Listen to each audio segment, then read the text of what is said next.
Maintenant, je vais vous parler de la croissance du cheveu. Et la croissance du cheveu, on sait aujourd'hui que c'est contrôlé par de très nombreuses voies, mais je vais vous en décrire une plus particulièrement, qui est la voie des prostaglandines, parce que c'est quelque chose qui est assez récent.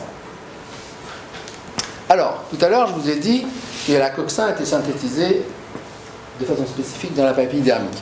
La coxin, c'est celle qui transforme l'acide arachidonique en PGH2, qui ensuite va être prise en charge par un certain nombre d'enzymes pour donner PGD2, PGE2, PGF2-alpha. D'accord ? En fait, ce qu'on a découvert, c'est que toutes les voies métaboliques aboutissant à la production de PGF2-alpha et de PGE2 étaient exprimées dans le follicule pileux. D'accord ?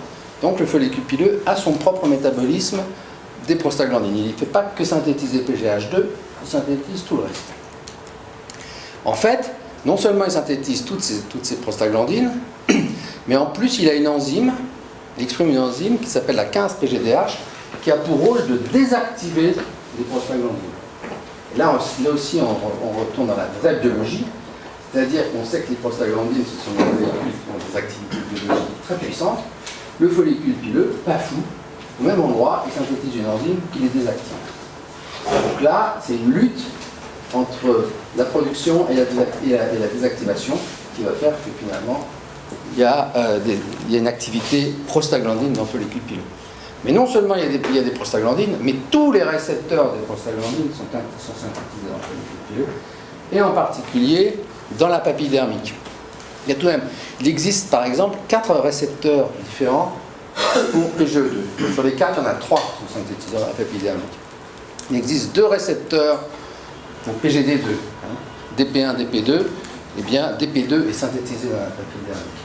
Il y a un récepteur pour le thromboxane, un récepteur pour PGF2 alpha, il est exprimé dans la papille dermique. Donc, globalement, ce qu'il faut retenir, c'est que le follicule pileux humain héberge la voie complète de synthèse des prostaglandines, dont les effets physiologiques sont contrôlés par un réseau complexe de récepteurs. Et ça, c'est nous qui l'avons découvert.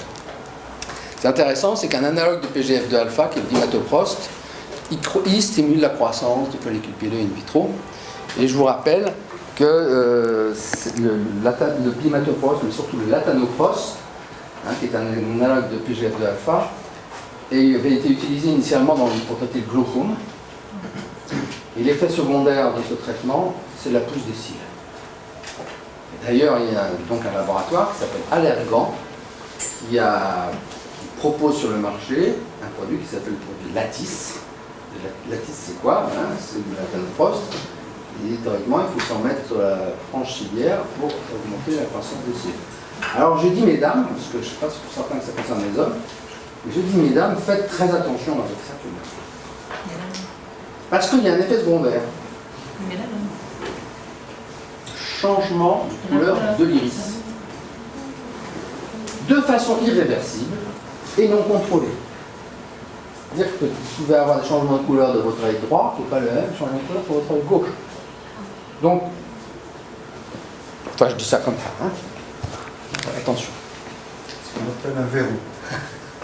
Oui, en quelque sorte.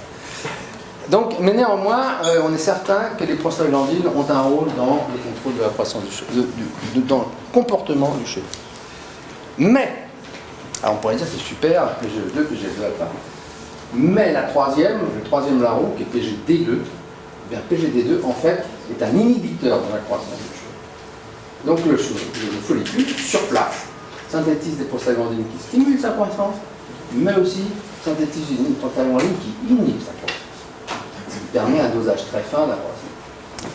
Alors ce qui est intéressant, c'est que dans le cas de l'alopécie, il y a une synthèse accrue de PGD2, d'une part, et il y a une synthèse accrue de son récepteur DP2. Ce qui est lié, c'est probablement un des facteurs associés à l'alopécie. Tout ça pour dire que, ça c'est un truc que j'ai publié cette année, qu'en fait on peut décrire ce que j'appelle le yin-yang du follicule pileux, qui dit bien que le follicule pileux il est sous un contrôle. Le moins qu'on puisse dire, c'est qu'il est sous influence. Il y a des influences positives d'une part, le yang, des influences négatives, le yin. Et là, vous avez toute une série d'exemples de facteurs yang, yin, et de facteurs yin. Et donc, les plus connus, hein, IGF-1. Alors IGF-1, ça c'est clair, le follicule ne pousse pas en absence d'insuline growth factor de type 1, ou d'insuline. Enfin, il pousse pas. Il est insulinodépendant, c'est clair. Follistatine, noguine, eh ben, ce sont des molécules qui sont inhibitrices de BMP2, BMP4. BMP2, BMP4, ce sont des inhibiteurs, et donc évidemment, vous avez les inhibiteurs des inhibiteurs. C'est assez classique. Donc vous avez aussi des molécules telles que l'arginine, le glucose, la glutamine, hein, qui sont donc des molécules simples, mais dont on va voir qu'au moins pour l'arginine et le glucose, le follicule est totalement dépendant du glucose et de l'arginine. Voilà. Et puis on a montré, j'en reparlera plus tard, du moins ce soir, hein, pour ce qui est dans le cadre de l'alopécie, il est clair que les cytokines pro-inflammatoires, comme l'IL1, l'IL1 alpha, ont des effets totalement négatifs sur la croissance du follicule.